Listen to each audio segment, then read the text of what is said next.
What's up, y'all? Kofi Kingston here, and I would love to have a drink with Wrestling on the Rocks, depending on what that drink is, preferably non-alcoholic, you know? How's it going? I'm the Celtic Warrior, Sheamus. Wardlow here. Soda. I would love to have a drink with Wrestling on the Rocks. I would love to have a drink with Wrestling on the Rocks. Maple syrup. I would never have a drink with Wrestling on the Rocks. Welcome to my birthday! And welcome to the Dive Bar of the IWC. We're brand new, episode 1. Where every show is our first show, and every day is my birthday! Of all days! Now here's your host, Marv. Way to get it out, Marv. Way to get it out. Welcome to Wrestling on the Rocks, episode 1. With me today to go over are my drinking buddies, my patrons here in the dive bar of the IWC. Boom. We got Crybaby Clump, Clump Baby Cry. We got Bishop. What up? How you guys doing, man? What's going on? Not too bad. Not too bad. I've been a lot worse. Worse. Yeah, recently. Yeah, we've all been down with various things. Yeah. This last month has beat the shit out of us like a gang fight. But that's why I'm glad I'm here. Yeah, me too. To be honest, that was the biggest reason I was like kind of dead set on wanting to get the show done today. I got so many reasons on why I shouldn't have squeezed time in for this. Yeah. But realistically, it's the dive bar. You're my brothers. I wanted to talk wrestling, have a good time, and forget about a lot of the dumb shit we have to deal with on a regular basis because we just happen to exist in life. Yep. Yeah. Sounds good to me. It's not even like all bad stuff, like circumstances. It's like literally just like existence stuff, like getting sick, toothaches, pains, all sorts of like random shit where it's not like, well, I made a bad choice. Having to wash the dishes. Fucking dishes. Like, God. Is that what she's doing right now? No, she's about to cook dinner now because she's like, oh, now that the mic's on, now's a good time to make as much back. So I'm sure there'll be some recycling. Probably. Not that you can't. It's like a high pitched echo in my ear. I thought she was washing dishes. Thought she was washing dishes. No, she's not. I think that other noise coming from Clump's place, is it not? That other racketa? Potentially. I think Clump has a hell of a chair for one. But Is that what it is? Oh yeah, that's what it is. It's clumping around. yeah, it's all right. I mean, it's Yep. just clumping. You know, it smells like Damn. clump. It must be us. Hey, it's better than my old chair. I used to have a chair that it was the loudest thing in the world, and legit in a meeting with my boss, I leaned back, and my fat ass broke the chair, so I fell backwards out in the meeting, and then like my head slowly rises, and my boss is just like wide eyed, like, "Are you okay?" And I'm like, "That was the most embarrassing thing I've ever experienced." Did you no sell it? Should have sold it, dude. No, it was. You're like, it I was tucked my Vicky. chin, I'm good. Oh yeah, you can't sell it to Vicky. No. She would have fucking lost it, dude. She would have cried. Yep. 100%. Yeah. But I'm glad to be here and to be back with you guys talking a little bit of wrestling and having some fun with it, because you know what? We've been off for a couple of weeks here and fucking shit's been popping off, dude. Like a lot has happened. A lot of stuff has slowly happened, but then there was also like big shit that just kind of like, it's kind of all over the board. This is a pretty interesting and exciting road to WrestleMania, and at times frustrating and slightly boring on other ends. That's, to me, this is the spectrum of Triple H booking. It is going to be fun. Yes. To talk about. Yeah, there's some of the high profile things that, you know, even got myself, Bishop from the Terrible Wrestling Takes podcast at TW Takes podcast, to do like reaction episodes right away. This is a perfect opportunity to like look at the long term of the stuff that's happened, because everything changes by the minute just by not saying anything. You know, you get a completely different perspective by continuing to watch without saying anything. So it's a good thing that we took this time to, you know, took the time off to come on today. I felt like let it breathe, because there was a lot of initial reactions. I think a lot of us had for the very first Rock segment with Cody, and that all shifted immediately with the press conference. And then that all shifted again with the next one. Like that seems to be rotating in a lot of ways and pivoting in a lot of ways. And I don't even necessarily mean a pivot as in like directional, or circumstantially directional. I mean, even in the kayfabe, just storytelling. Oh, this took a turn. Not necessarily, because and we're going to get into it. A lot of people are suspecting that every emotion that they've done seems like a pivot because they've had to change direction. At least personally, as we get into it, I think that they are in the same direction they were going to, and I think that direction happens to have turns, like a lot of roadmaps. You know what I mean? So, but before we dig on in to The Rock and his pivot, what are you guys drinking? What are you guys having? What's going on over there, Clump? I see you sucking down a little stogie. Yes, I got me just a gold label stogie, and I got some water. Yeah, I don't remember the name. Cavalier is the name of that brand. And Yes. it's the gold label one. It's got a gold flake on top. It's like a little square towards the end, but not so tucked back that it, you know, like you won't cut it, but you can smoke it. And it's price pointed. I just want to put this one over because it's one of my favorites to sell when I was at the shop. Was it's price pointed right below Rocky Patel, but it tasted like a Patel without the pepper, but it also tasted like the Perdomo without the skunk. So it almost was like as if those two combined and collaborated on a cigar and then threw a gold flake on there, because what's cooler than smoking gold? I don't know. Yeah. You can get gold pills so you can like have like flake in your poo. Dude. So that's kind of my goal with it. Dude. I think Halloween is set. What does that even mean? Yeah. What are you gonna do? Like, is some kid like you're just gonna like time it for some kid and be like, no, give me the bucket, and then just like drop one in a jack-o'-lantern? If it's gold flaked. It sounds like a great debut album. Yeah. The Clumps, drop it in a jack-o'-lantern. Gold flake clumps. Yeah. Gold flake clumps, dropping in a jack-o'-lantern. New gold flake clump dropped. I'll tattoo that on myself. Oh shit. Oh yeah, Bishop, what are you drinking over there? Little Terramana and a splash of lime juice. Not bad. What about Dude, you? Terramana is one of the only, probably the only tequila that I can just have straight on the rocks.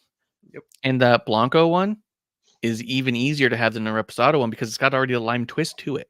Yep. That was the first thing I noticed. I sipped it when I first had it. I took a bottle over to Kevlar's one Christmas when it first came out. We sat out back by the fire. It was during COVID, so we were trying to be good. So I actually went through like the back gate of his house. He set a fire already. I already had chairs set up. I sat on one side of the fire. He sat on the other. And we had a table off to the side where we could go up and get our drinks and sit down so we could social distance. Because we just hadn't seen each other in so long. And we're like, come on, man, this isn't okay.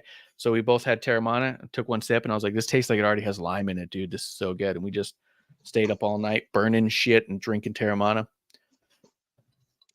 Big old cheers to Terramana. Yeah, I'm not a tequila guy. I actually can't stand a lot of tequila. And the very first sip I had, I said, fuck, I really like this. Yeah. And then it's hard to not be looked at as a shill, right? The Rock makes it so, no, it's actually really fucking good. It's too good. Dude, same thing. I'm not a tequila guy either. And I was like, look, I bought a bottle to give to Kevlar. I was going to have one glass and I was going to give it to him. But then I was like, I don't know, dude. This is fucking good. Yeah. And it feels like being a shield too, right? But at the same time, like, I mean, I had the Zoa and it was fucking great. I buy the Project Rock clothes and I was getting them on discount. I was like, well, you know, I need something to work out on. And then I put it on and go, this might be the most comfortable thing I've ever worn. I got the shoes because they were on sale and I was like, you know, something to work out in. I put them on. I was like, oh my God, these are the most comfortable shoes I've ever worn in my life. And they're like the coolest looking shit that like Under Armour comes out with. I'm like, I like Under Armour stuff. Oh, this looks cool. Oh, this, I get it. You know, yeah. Yeah. And then you put it on and you look big and it's comfortable as shit. I was like, I don't know how he knows how to make a shirt just make you look bigger, but he does. Yeah, it's like Cesaro's coffee. It's good ass coffee. Yeah. Dude. It's tough. It's tough to not look like a shill when he's just putting out great fucking product. Yeah. I'm just having a little bit of vodka and a little bit of a Skittles drink here. Cheers. So cheers to you and cheers to Fans First Sports Network. You know, for being around.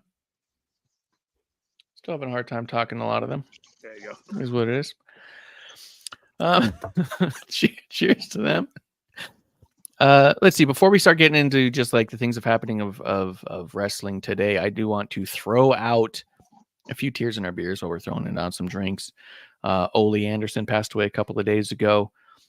Saw a lot of little messages and little stories about him.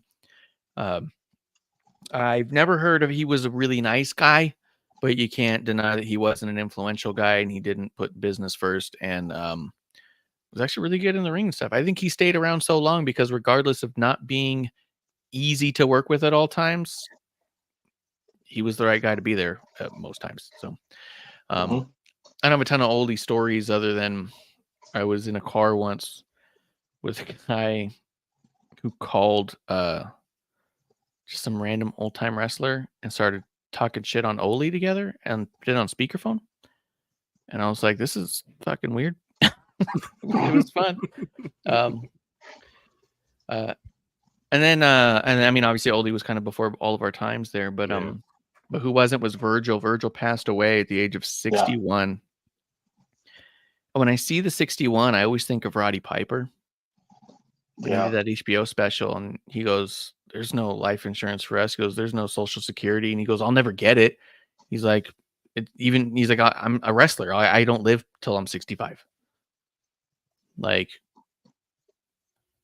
he knew then that the mileage of what they do to their bodies is such that their bodies shut down early. And today I recorded a really good conversation with Medusa. So check out on youtube.com/Queen of Carnage. That's going to drop here in a week or two, where she talks about specifically, she want to talk about the internal damages that no one talks about of those things. Each bump, each hitting of the ropes even does internal bruising that turns into internal scarring. And she's got a story about it in her book too. It actually affected her ability to have children and stuff. So these guys do so much, man, for so long. And I didn't pull it up yet. And maybe, when he tells a story, I'll see if I can find it real quick. One of the most fun things I did when I was working with Nick Houseman, prior to even House of Wrestling, he was with Wrestling Inc. And he would do interviews and send them to me. And I would listen to the whole interview, and I would type down every topic they talked about and timestamp how long they talked to each thing so that we could make social media clips and YouTube clips and stuff. And every time he interviewed Virgil, it was like, buckle up, dude, because this is going to go everywhere. We're not going to know why it went there, how long he's going to talk about something. And his obsession with breadsticks and meat sauce just will forever be funny. I still have that app on my phone. I paid for it because I was like, fuck it. Virgil has a meat sauce game on the phone. I'm going to have it, and I'm going to go rock some meat sauce. So I don't think I'll ever go to Olive Garden and not think about them. Probably not the lasting legacy for most, but definitely something that sticks out in my mind. I think for Virgil himself that he wanted to be remembered, period. Mm-hmm. And if you remember him for him, I think he's fine with that. And that breadsticks and big cock thing that he was going with for the last couple of years, I think that's what he wanted to be remembered with anyway. Yeah, that's true. I mean, he made me laugh. I think that's all he was trying to do. Yeah. I think that's what we should all aim for, is you just be remembered for whatever you can be remembered for. That's the end game of it, And so many people have, been remembered for bitterness or been forgotten because of their negativity for this. And his positivity that he brought up and just him being humorous, that's the end of it all, because we're smiling thinking of him. Yep. Yeah, I actually I got a chance to meet him at a Lonely Virgil signing table. The Christiana Mall in Delaware. It's a very popular mall because it's close to the border of Jersey, Pennsylvania, and Maryland, and there's no sales tax, so tons of foot traffic. Except for by Virgil's table. he had a table with all the 8x10s looking for autographs, and I was walking with a buddy, and I was like, yo, that's fucking Virgil. He's wearing an NWO shirt. I was like, wait, no, that's Vincent. That's Vincent. So we go over there, we start talking to him, and he goes on the biggest lie rant of all time. He tells, if you guys are familiar with the Ricky Henderson story, he told the Ricky Henderson story about himself. Now, Ricky Henderson is famous for getting a $1 million sign-in bonus from the Oakland Athletics and framing the check and putting it on his wall because he's never seen $1 million before. Mm-hmm. And then the A's go to do their books, and they're missing $1 million because the check was never cashed. True story, actually happened to him. Virgil goes on the rant and says, I was out working in Japan doing this Asia tour and all this stuff, and by the time I came back, Vince McMahon cut me a check for $1 million. And man, I'd never seen $1 million before. So I took that and I put it in a frame, put it on my wall. I was so proud of that $1 million check. And 6 months later, Vince McMahon calls me and he goes, hey, you ever cashed that $1 million check I gave you? And I remember walking away going, that story sounds so familiar. Why do I not believe him? One, there's no way he ever made $1 million. And two, yeah. Did he say WrestleMania in Japan? WrestleMania was never in Japan. What the hell did he say? But Virgil's stories, like you said, they go on and on and on and on. And one of the pictures you can sign was him standing next to the NWO car like this. And he goes, I still have that car. That's in my garage. They let me keep that. And I'm like, okay, sure. That's your car. Okay. Yeah. But the one picture he had that hit my childhood was Ted DiBiase with the $1 million title and him in the butler outfit. I had that poster on my wall as a kid. When I was 4 or 5 years old, whatever it was, I ended up with a poster somehow. I don't know if it was in WWF Magazine. I don't know if it was bought for me at a Caldor or what have you, maybe even a James Way. But that poster was on my wall. Now, this was before Venmo. This was before Cash App. This was before even credit cards, at wireless credit cards. all you can pay for was cash. So I opened up my wallet. I was like, hey, man, I used to have that poster on my wall. If you could sign that for me, that'd be awesome. He goes, yeah. He might have said $20, maybe $10. I opened up my wallet at $3. At $3. I just stood there with the $3 in my hand. I said, look, we're the only ones here talking to you, man. Like, you could either have this one autograph signed for $3, or you can have no autograph signed and not make any money. It's up to you. And no, everybody's walking, but he did it.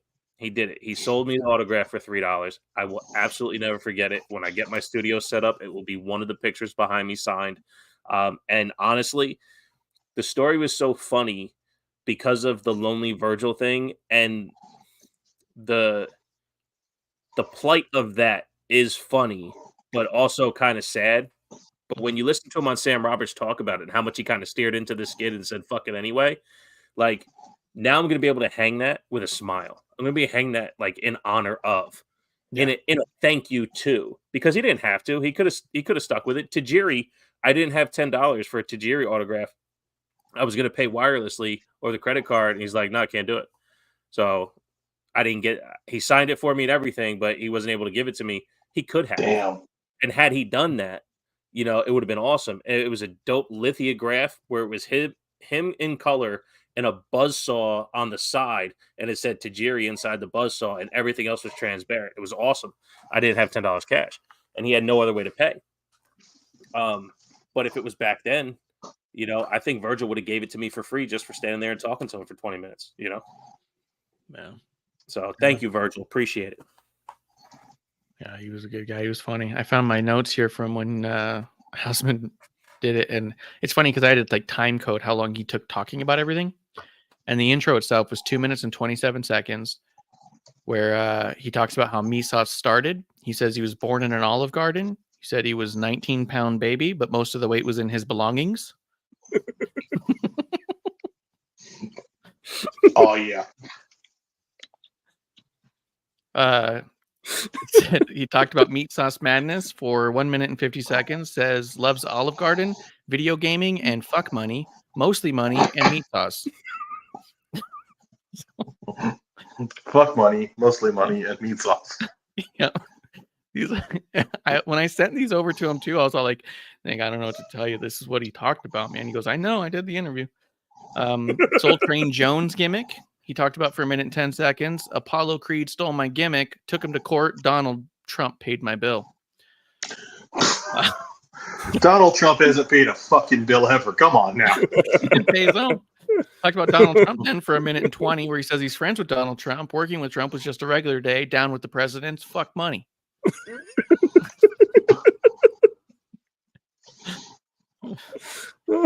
Has he played the game, the Meat Sauce game that came out? He goes, he is the prototype. He's played it for hours. Favorite part is guzzling beef and has garlic nipples. Is this podcast still on the feed? I have to listen to this. I think I'm gonna go find it and tweet it out so people can find it too. But yeah, the adventure game, all game is his favorite game. He pitched the whole game: Green Vader, Black Cinderella. So, it's just I don't like how he made Hogan's whole career. He says he is the leader of the NWO with Ted Turner. He put a restraining order on Eric Bischoff for trailing him to Olive Garden because Eric is obsessed with him. He's the original and last member of the NWO. He gave Judy Bagwell the meat sauce. Major Guns was all over him because he's half horse. El Dandy and him had all of the Nitro girls. He beat Alex Wright in a dance-off in a parking garage and kicked his ass. Virgil invented the spin-a-rooney.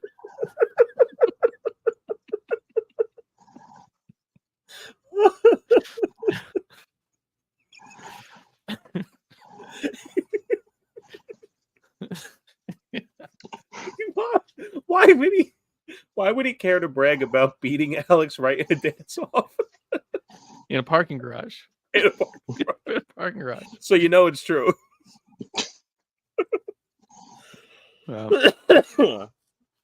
Oh.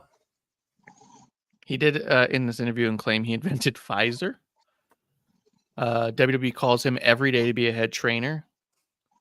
Yeah, he needs big money for big Olive Garden orders. But yeah, I mean, it goes on and on. It's fucking good. If you go to Wrestling Inc. and just look up Virgil, I'm sure you can find it. Also, we're gonna tweet out a link to it because why not remember the good times? He was a fun interview and a wild card, and I can always respect that.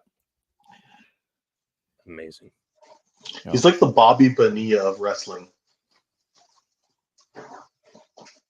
What did Bobby Bonilla do? Who'd he ever beat? I mean, Bobby Bonilla has beaten multiple teams, and he's getting paid $1 million a year till 2035, and he hasn't played in 20 years. Oh, that's pretty good. Yeah. Yeah. He's mythical. He's like Wade Boggs. Yeah. I don't know if that's true. It could be, but I mean, That's awesome. I'm into it. All right, we're gonna do another quick cheers to Fans First Sports Network.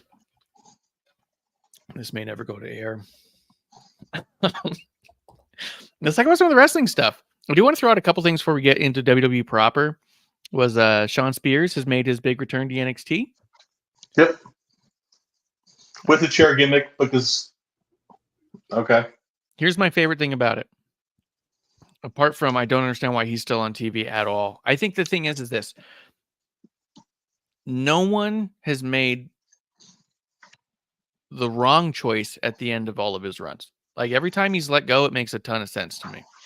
All of his creative always sucks. All of his promos always suck. He's an asshole. I don't see the point. I don't know what we're doing here. I'm guessing he's showing up so he can win the NXT title and then become a coach, because why would you ever put someone like that anywhere near the main roster where all actual stars are? But what I did like was he cut this little stupid promo afterwards, and it sounds like he's going by Sean Spears, which is funny.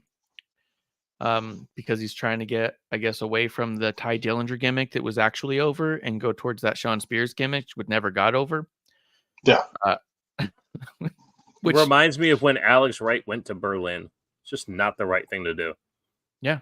No, why would you try to go away from the only thing that ever worked and go lean into the other thing? I mean, it's just part of his genius, right? That's part of well, he went to Berlin because he lost the name Alex Wright in that dance off. Yeah, oh shit. You know? He got his ass kicked, dude. So the thing he said in the backstage promo was that he's there for Dijak, which I mean, whatever, Dijak off, whatever. But he says the truth will bring you to your knees, and that's why Sean Spears is back in NXT. And what it made me feel like was he was saying, it turns out I'm not the guy to bet on when I bet on myself.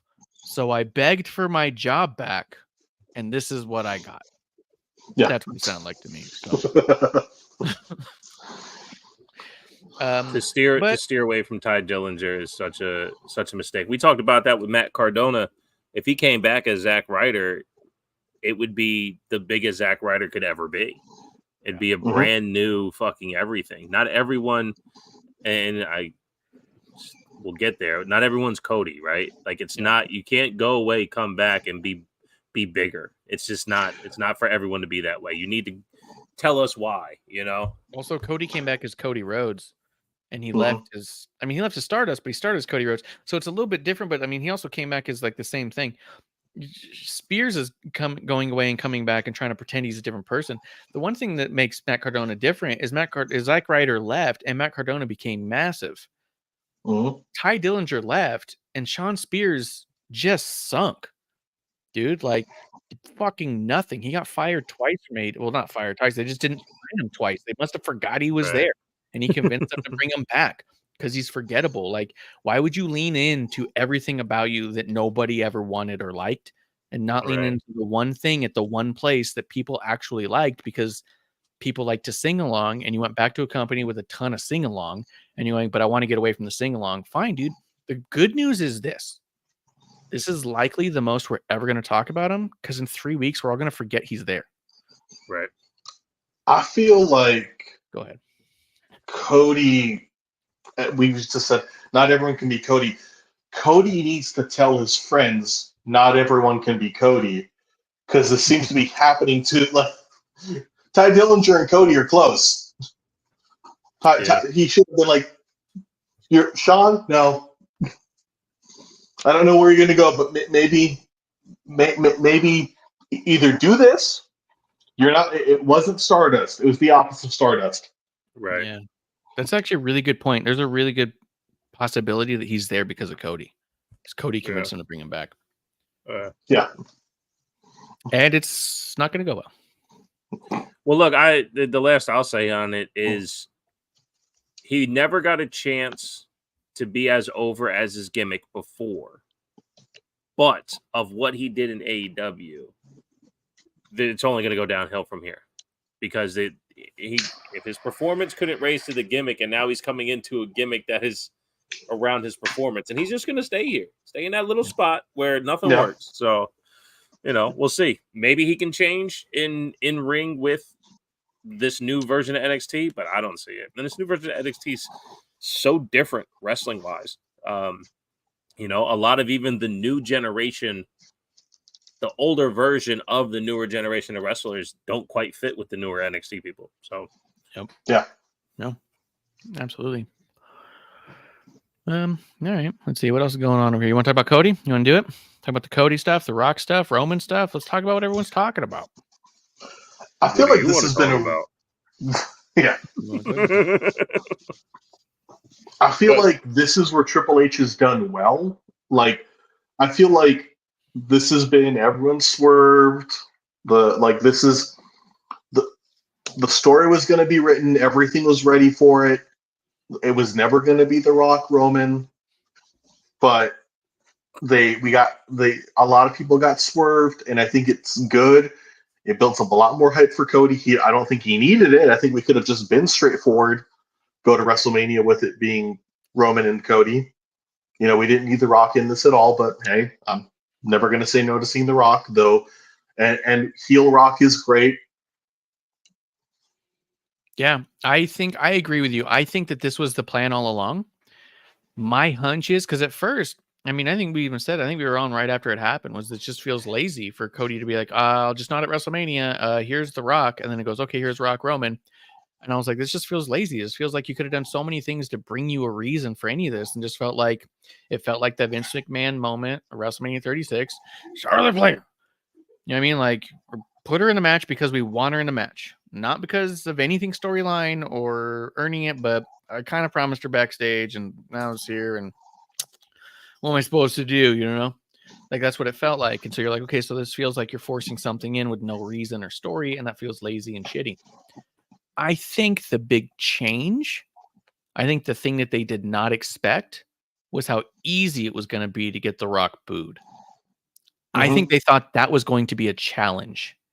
And I think that they were going to have to start dropping hints here like, hey, Cody gives it up. He's a little upset. It's going to be Rock and Roman.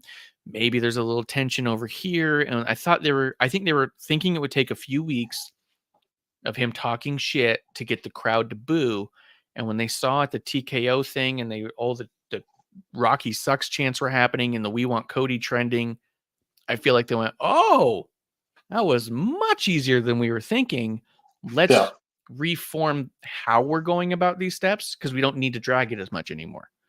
Which is great response to it. Like, I hand that down to them, or I commend them. Like, that's a great way to address it because if we drug it on, and I'll say I felt like the biggest difference between Triple H and Vince booking is I have my story. I'm going to continue down this path, and I'm not going to change it or divert it for a lot longer. Like, we're just going to build it up. Whereas sometimes, nope, this is perfect. The iron's hot. Do it now. Yeah. Bishop, what do you think? You think they had a major pivot? A lot of people think that this wasn't supposed to be the way. No, and I think that's something that Daniel Bryan ruined. I think that's something that, CM Punk ruined, is the idea that the crowd made it happen. That in an instance like this, where you don't even give them 30 seconds to tell their story, you're trying to rewrite it. You don't even know what's written yet. It's kind of like been my biggest complaint online over the last couple of weeks. It's like, oh, see, they changed. No, you didn't. You came up. The IWC came up with so many different theories and ideas just by The Rock looking at Roman's face. That's it. That's it. Cody said, just not at WrestleMania. And then The Rock came out. And everyone made every other inference because no other words were said after that. And because that didn't happen, everyone else filled it in. Because you say 1 and then they move to 2, you say, see, they changed it. They changed it to 2. It's like, no, they're telling their story. Someone had said online, I knew they were going to rewrite what they put down. I was like, well, actually, you don't know what they wrote down because they don't publish the book. Yeah. They don't tell us what's going to happen. They portray it on TV. We watch. They portray it on TV. We watch. That's it. That is it. We can say whatever we want, and they might pick and choose here and there. But The Rock has said for, I think, about a year and a half now, he would never come back to tell a short-term story. And if he was going to do one, it would lead to the next because he's not going to start something to end it. He's going to start something to start it and then make the ending. Yeah. So this wasn't going to be a 2-month story. This wasn't going to be a road to WrestleMania. This is going to be a legacy-defining story for Roman Reigns. Cody has nothing to do with this. He's the guy in the way, but he gets to complete his little story while it's happening. That's my opinion of the story that they are trying to tell. But so many people are wrapped up into the fucking we want Cody, the Cody story. So wrapped up in that. I said this last year at WrestleMania. Cody's story's cool. I get that. But don't disregard what Roman has built. What he is. That character, that hierarchy, that top of the totem pole food chain, highest mountain that there is. He is a mythological creature within WWE. Cody's not bigger than that. So you have to break Roman down to get Cody to that level. And it's happening in front of us. But people are so focused on the Cody part that they hate everything else around it because they're not getting Cody. Well, just watch. You'll get Cody. Just not the way you want it because you want it now. YouTube, swipe, Instagram, swipe, all that shit, right? They just want to get to where you want to get to. Let them tell their story. It's their product.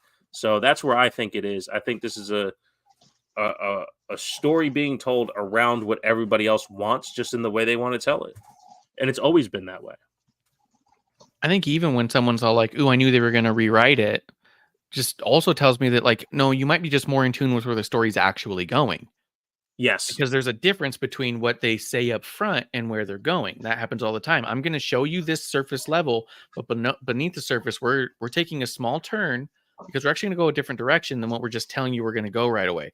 So for someone to say, I knew they'd rewrite it, just sounds a lot like I can see what they want me to believe, but I have a feeling they're actually going another direction. Is not rewriting. It's just, oh, I didn't fall for the first card in the first hand.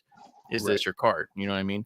Like, and then there is something to the fact that they built Thanos, and Cody is the everyman. He is the Captain America, but I mean, maybe even more of the Iron Man, really. Like, he's the one who can be destroyed. He doesn't have the superpowers necessarily. Like, he's really been able to hone in that kind of, we're all together in this. It's you and me. And then, oh my God, there's Thanos. I don't know how I'm going to beat him, right? Like, I can beat up all these little guys, but he's something else.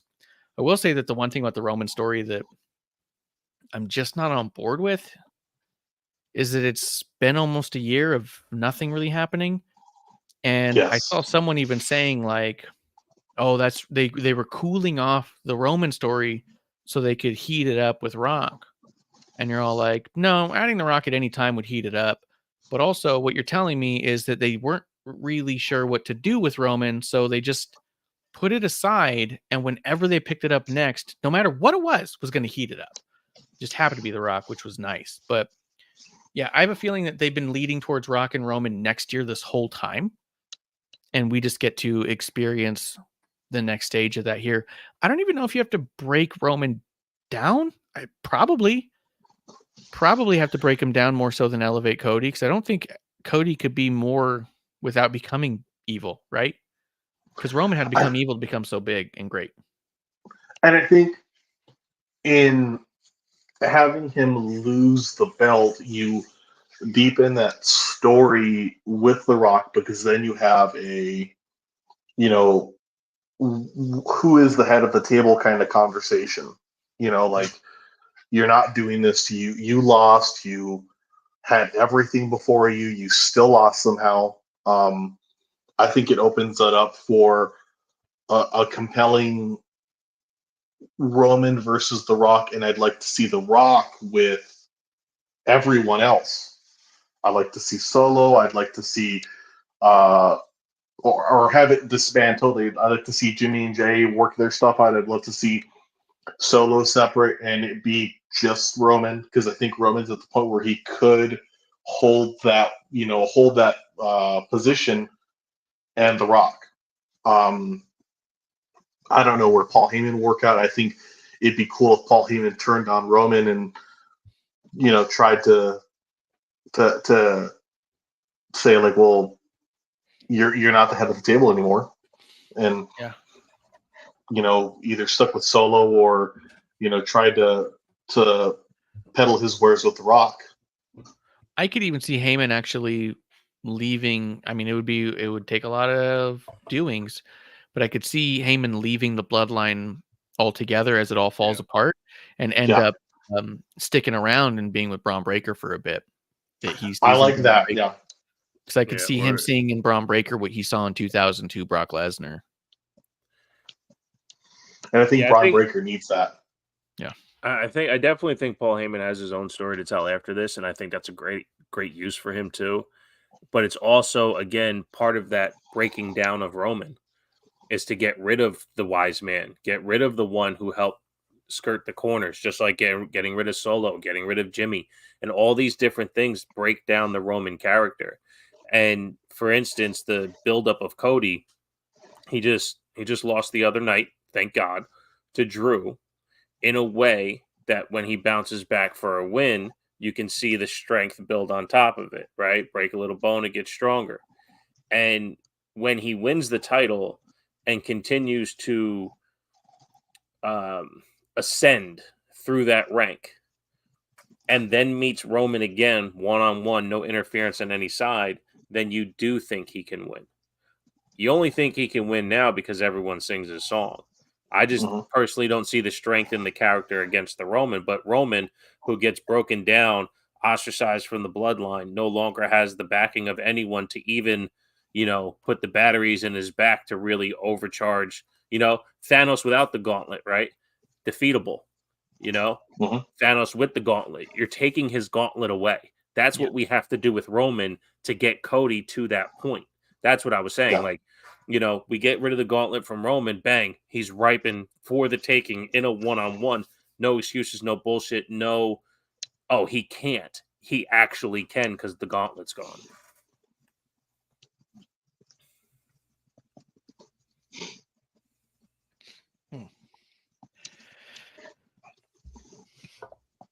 I'm just catching up on something. What do you think about what do you think about the way that they had Cody call out The Rock at Elimination Chamber? Do you think that leads into we're going to get The Rock and Cody before? Do you think we're going to split up Rock night 1, Roman night 2, and kind of do this? We're going to take you out, but Cody actually overcomes both of them.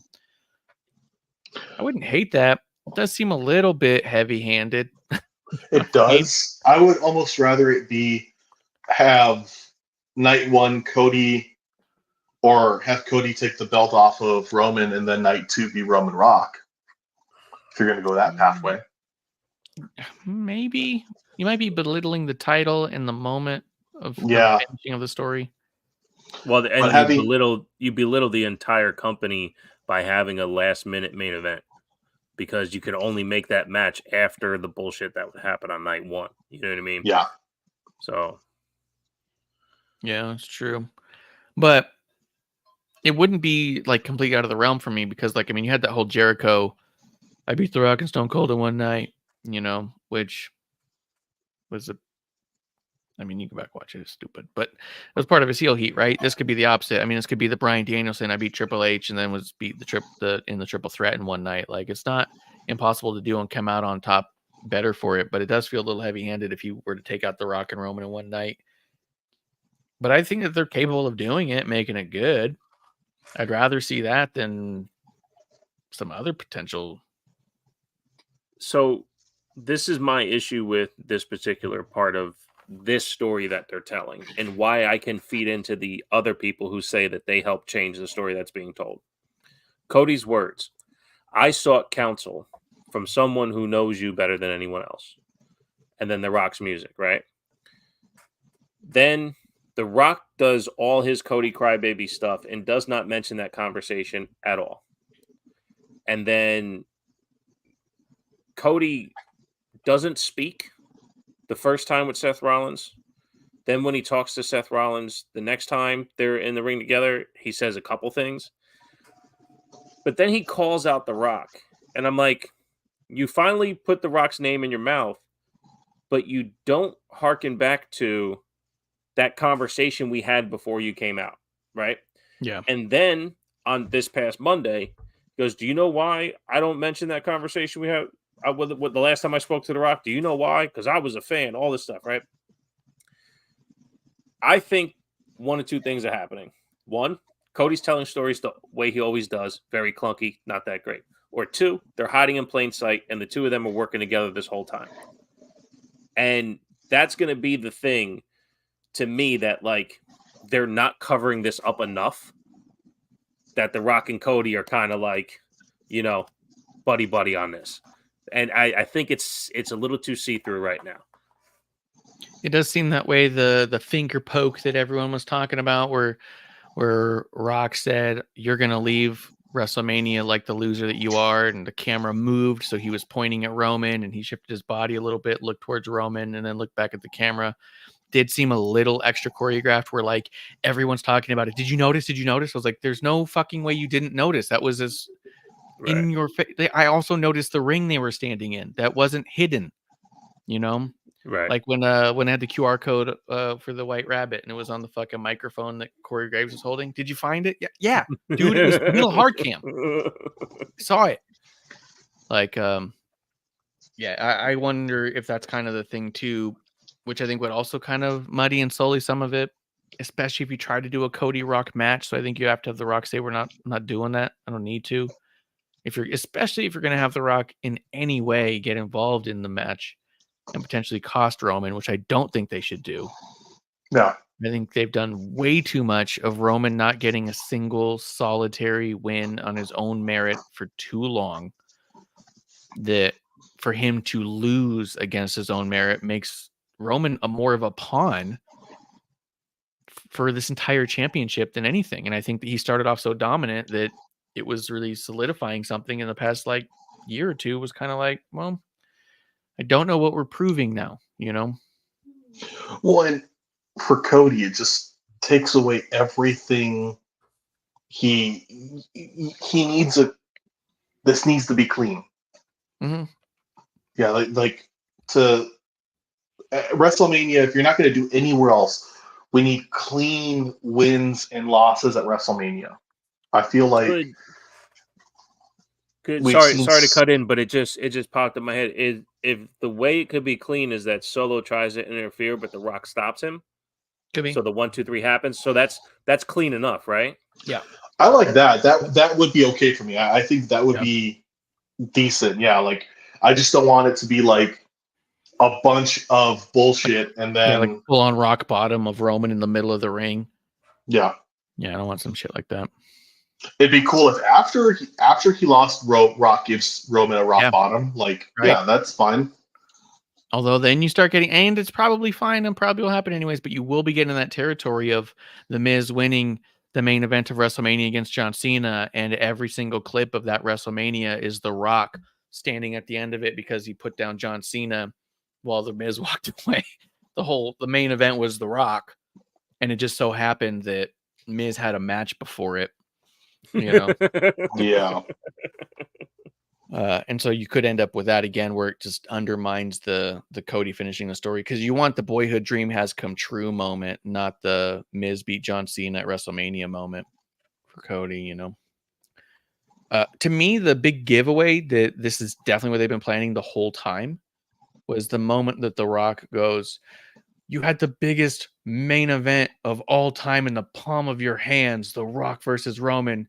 and you idiots took it away by crying about Cody. Like it was like, oh, they were always feeding us that they were going to give us a freebie biggest match ever, and the fans were always going to ruin it. It just happened so much faster than they thought that they could jump through quicker. You know, like, but I think people are still seeing that and be like, see, they're starting to work it into the story. It's clever. Yeah, so good. I love how, like, we specifically me and you, Marsh and Clump, we haven't necessarily talked about this after major pay-per-views. Me and you, we get worked during that match when we think the 3 is coming and we jump off our couch, right? And we go fucking nuts. But these guys are getting worked by the music hitting. It's like, oh, the music hit, like they didn't fucking do anything yet, and you guys are fucking losing your minds. Yeah. I love getting worked, especially in some type of holy shit way where I can laugh at myself for being such a just right in front of me. You know what I mean? Yeah. But in this, like, there's not even enough there to try to figure it out. They got to do something first. Yeah. I will say a complaint that's been coming up a lot recently that helps that out. The music has gone to dog shit with a lot of the talent. So it's harder to have just pops for music now. It is harder, and it does suck. Like, I don't dislike Naomi's new music. I do prefer her other music. I do think the intro is way too slow. It takes like 40 seconds to spell her name, and then the music starts, and you're like, what are we doing? Like, there's no ability to pop.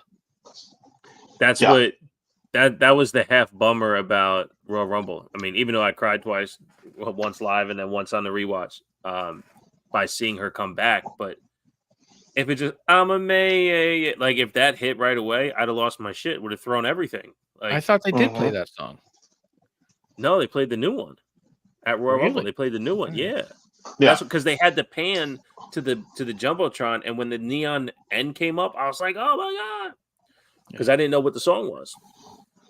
It was great too. Like they had some video of like Seth being up there in the box and him like, like reacting to it, like not like, oh, I gotta wait a second to figure out. They really need to work on music. Yeah, I still never know. Every time Logan Paul comes out, I think it's Apollo Crews. Yes. Because his whole sounds just like Apollo. I'm like, okay. Yep. And Liv Morgan has that Alexa Bliss vibe. And then Taylor goes, watch me. That's even the whisper of the Abigail or the Lily Alexa, where it's like, oh, okay. Yeah. But the whole ding, ding, ding, ding. I'm like, oh, this is that Lily shit. Nope. Yep. I don't know where The Rock figures into Mania. Do you guys think that he's actually going to have a match? Because I've seen that getting toyed around a little bit. I don't think there's a benefit to him having a match right now. I think, I now worry about the idea of him, steamrolling Cody's moment. There's nothing that could build up fast enough where it wouldn't feel like cheap. I was really hoping that they would do something where he takes the title off of Seth. That would put some weight on that title, but that's gonna be Drew's job now. Yeah. So, I mean, do you guys want me to talk about what I heard The Rock say off camera? Like, does that bother you at all? All right. Yeah, so, was this in your personal conversation with him? No, actually, he forgot to return my calls. But the McAfee interview he did before the press conference, he said on there, with all the Cody crybabies and all that shit, they cut that part, right? But in the actual interview, he's like, and they can say whatever they want on Twitter, like, behind the scenes, we all talk. So, like, he's down for telling that story, And he also said something, in another interview, he said that he was, he's back running ropes in the ring, like he's getting his calluses back. So there is going to be some type of match coming up, and I would imagine sometime soon.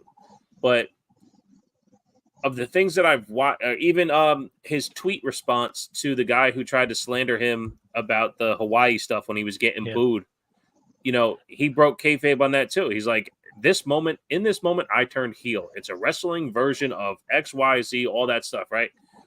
He's here to tell a story, this big overarching story. So stuff is going to get fed to us. But he also is doing this with the full transparency that he's playing a character. Yeah. So, like, go ahead. Right after the event, the TKO, what was the media? It was a press event, right? I was in San Diego at the time, and I was staying with my grandma, and so she watches Entertainment Tonight, and so we watched it, and they talked about the thing. And there was two things that were really apparent to me that I thought was really funny. Was one of them, Entertainment Tonight said, at a recent WWE fan event, and they showed the clip about The Rock, and they didn't mention fuck all anyone else.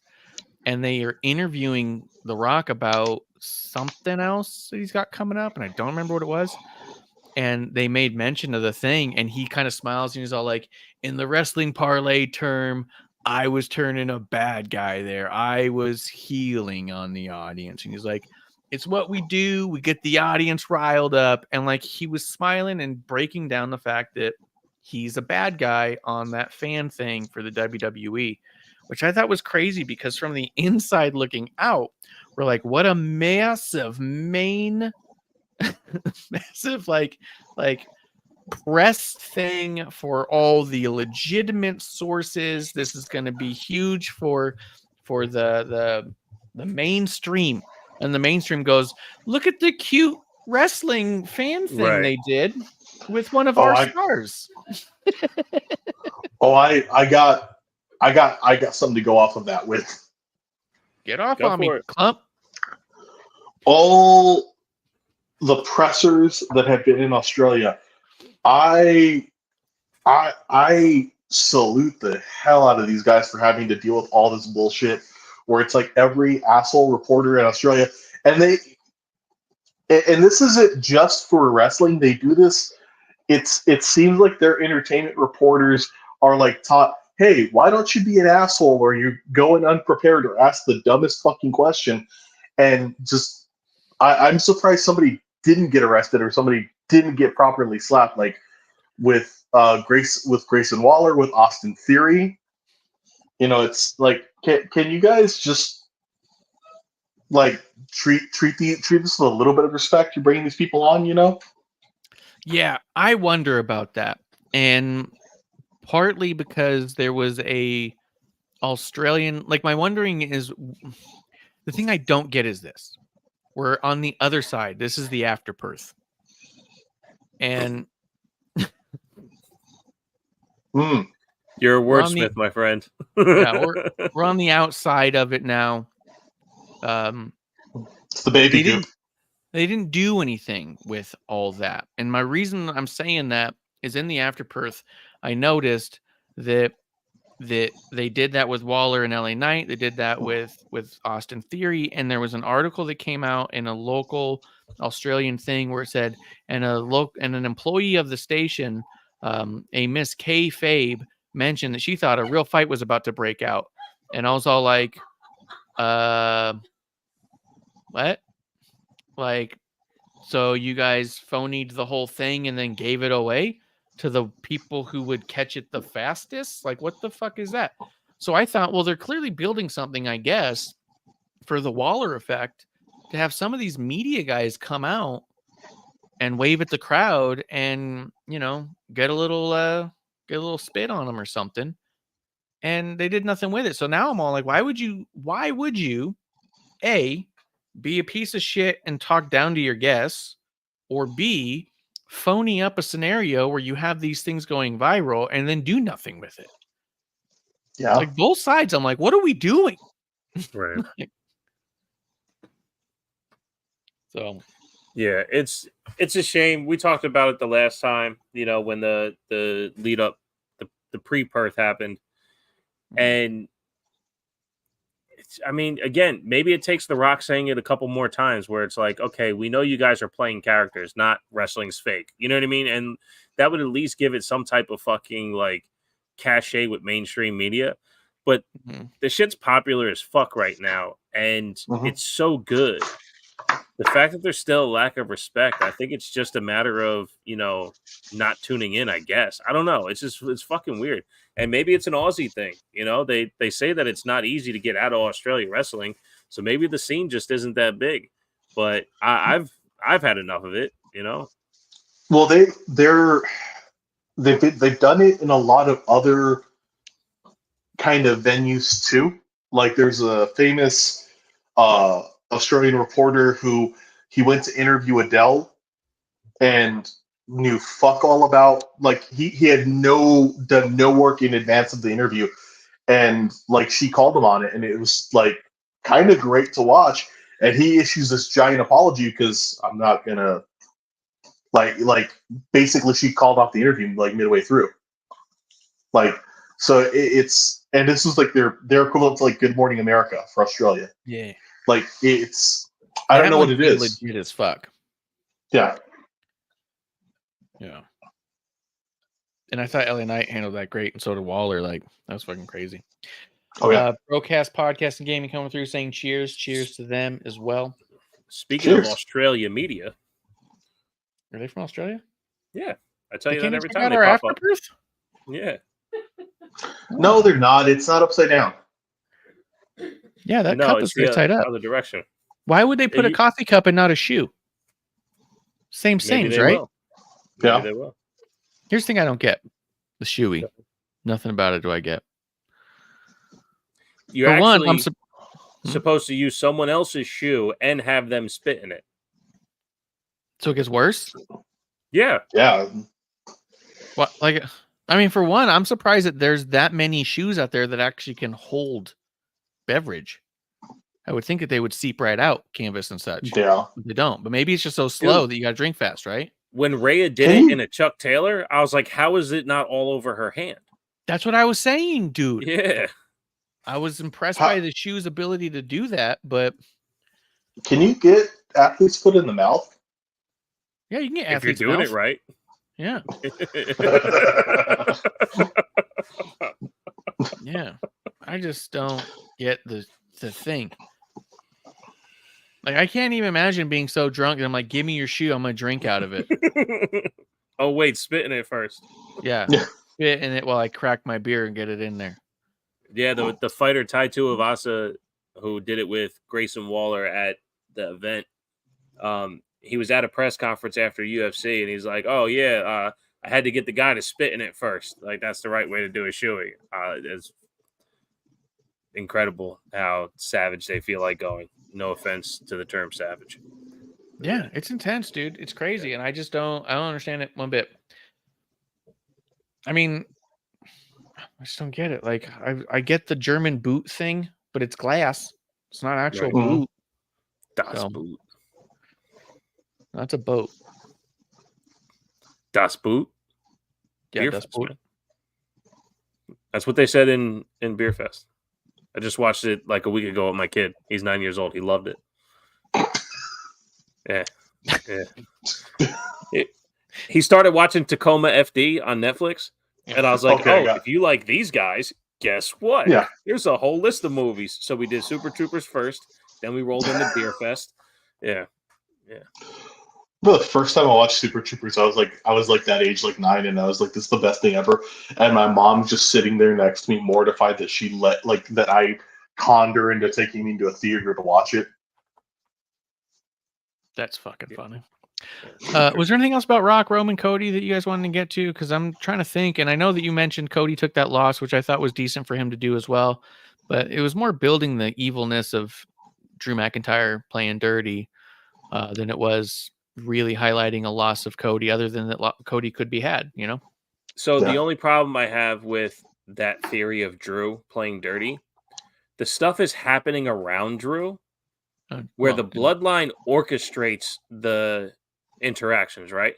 But the Yeah. bloodline helping him win isn't the same as the bloodline helping Roman win. That's part of the plan. Drew's not calling the bloodline saying, come help me. So if Yeah. they want to interfere in his match and he wins, so fucking what? You know what I mean? Yeah. So like, he's not a hypocrite in that way. It's a little weak on that. But like the week before or whenever he had Cody had the match with Nakamura, and he's got a bull rope match, and he gets misted in the face and still kicks out and lands the crossroads and wins. It's like, this is your opportunity to lose in the craziest way, and you just don't. All the excuses are right there, and you still win. It's like, fuck. So that's why I like the interference. Drew gets the pin. Great. Now Cody's got something to bitch about, something to overcome. Bang. Awesome. I'm here for it, you know? But when was the last time Shinsuke won a match? It would have been a great time for him to do it. Now's the time to start, buddy. Yeah. Yeah. I do think there's a subtle brilliance in the idea that Shinsuke Nakamura has been rebranded, repackaged. They've made him more menacing and evil, and they've made him more of a threat, and he has still not won a single match in any of that scenario. Yep. But when he pops up, you go, oh, shit. Shinsuke is pissed. Get ready. And then he goes up there and loses, and you go, they got past him. Mark, you're the perfect guy to ask this, man. Huh. What the fuck are they doing with Sami Zayn? Dude, let's thank Fans First Sports Network for whatever they think that they're doing. Have a cheers. Cheers. And talk Sami Zayn. Sami Zayn has got to end up in Mania somehow or another. He beats Shinsuke in this match. What did the match get him? Why did it beat him? Why did beating him matter? It gets him a shot at Gunther, right? It lit a fire in his soul to be okay. No. And even that whole thing where Shinsuke's like coming after him, and you're like, oh shit, but then Shinsuke never wins it all, and you're like, okay. So I don't know why it's impressive to beat him, but it apparently is. The thing that's crazy too is I think that Sammy's like the perfect foil for Drew McIntyre. But Drew's like in such a different plane than him right now. I can't imagine what they're going to do unless you do Sammy Gunther at Mania. But are you really going to do Sammy Gunther at Mania? And is Sammy winning the IC title going to mean that much? You know what I mean? Like derailing Gunther is something. But I think we're all at a part where we're just fine with Sammy not being in the mid card, right? Like, wouldn't that be nice?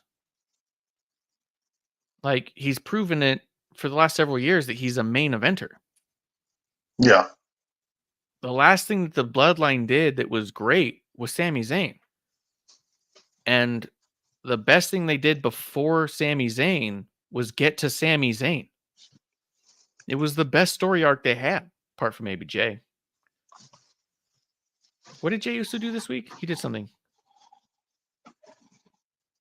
He wrestled Gunther, or that was last week? That was last week. I don't remember. Because there's something going on with Jay going on weird too, and I felt like those were connected stories, and I fucking cannot, for the life of me, remember what the fuck those two dudes were doing. Let me look up here. Raw results. Let's pull it up. Because I thought we were going to talk about Perth, but we'll just move over to this and then go back. Let's see. New Day Imperium, Sammy Shinsuke.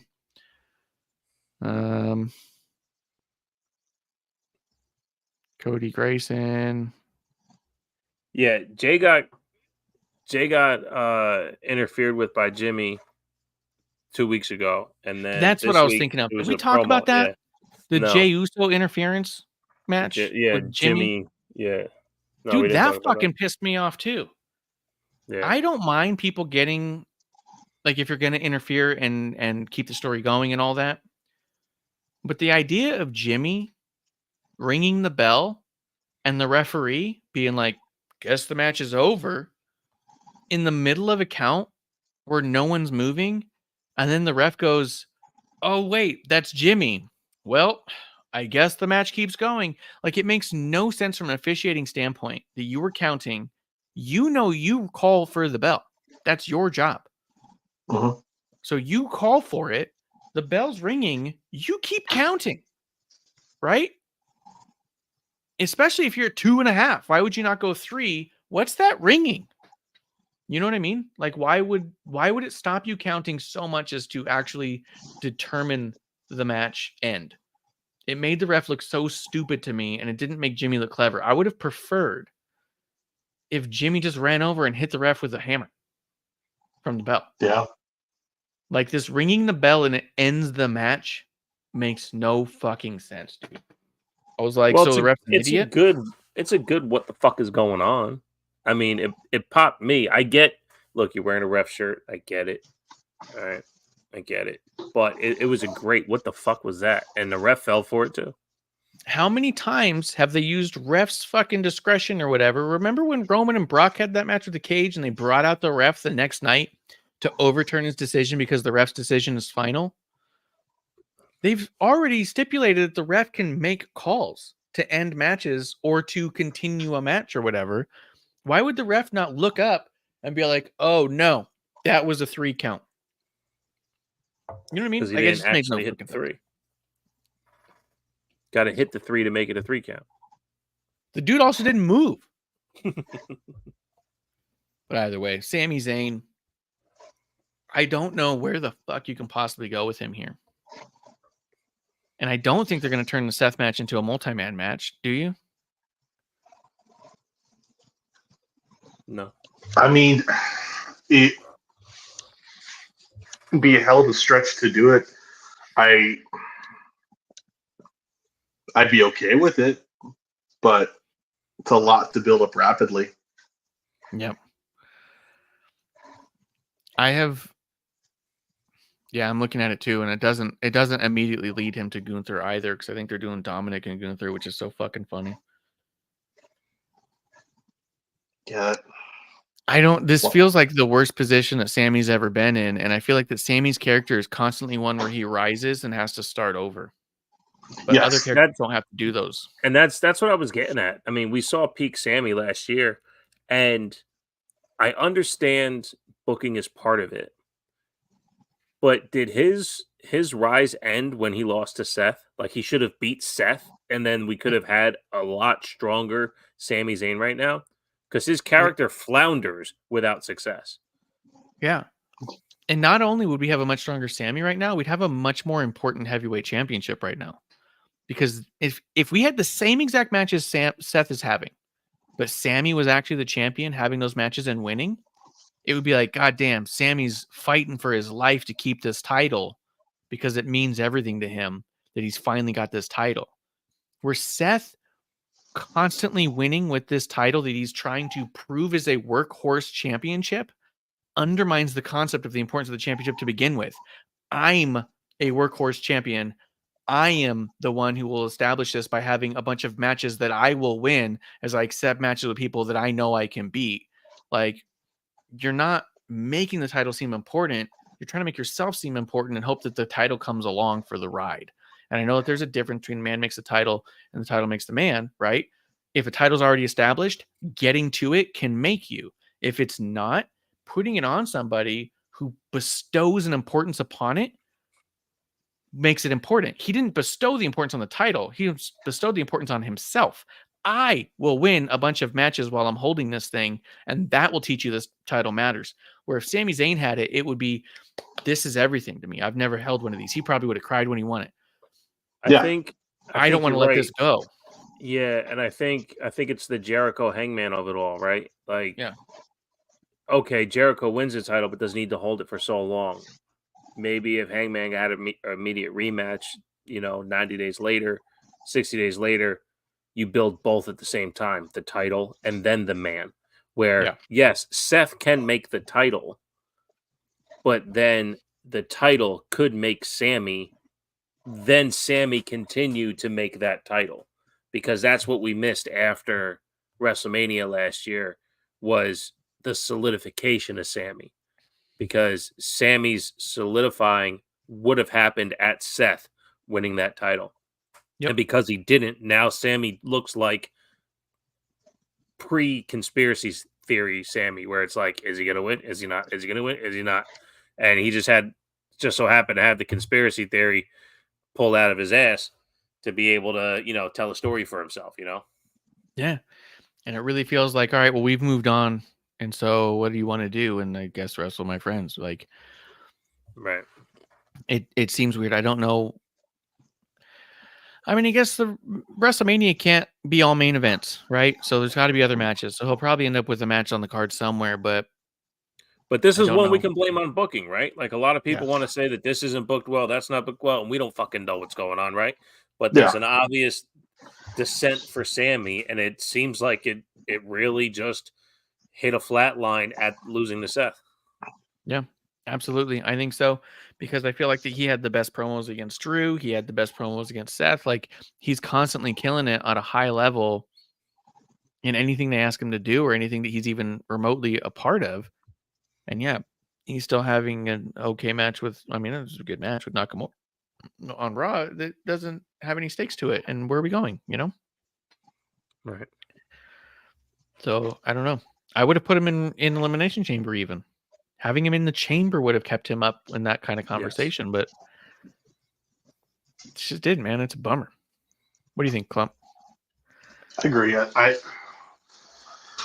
It's so feast or famine with Sammy, and it speaks to, I think, what I love about Triple H is his booking is a lot broader, and yet I think what happens in being so focused on so many, like there's so many plates, so many things in the air, it's easy for something to get dropped, and Sammy's been dropped.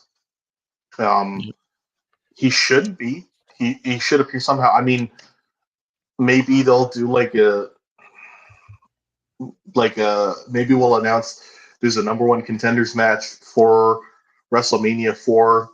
Have it be a battle royal, like a number one contenders match for one of these titles as a way to build it up, and have Sammy win it. That'd be cool. That would mean a lot to him. That would do a lot for him. We could maybe, it's the wrong show, right? But we could maybe get to Logan Paul doing a ladder match for the US title, because I bet you Logan Paul would be gunning for a ladder match, and you can get a KO and a Sammy, and yeah. So a reason why I hate fantasy booking is that idea is fucking amazing, but based off of Elimination Chamber, I don't think that's what we're gonna get. That's true. Did you watch the men's chamber match? I know you were pretty down on it, but I finally watched it right before he went live, and it's not, it wasn't a bad match, but it also, like, Drew's the smallest part of that story, which is funny. I think AJ LA Knight's going to be sick. Let's talk a little Perth. I do think it was a very throwaway pay-per-view, PLE, Premium Live event. I just did. It wasn't bad, but this was a SmackDown or Raw with a large crowd. There was nothing about this that really stood out as this is mega important.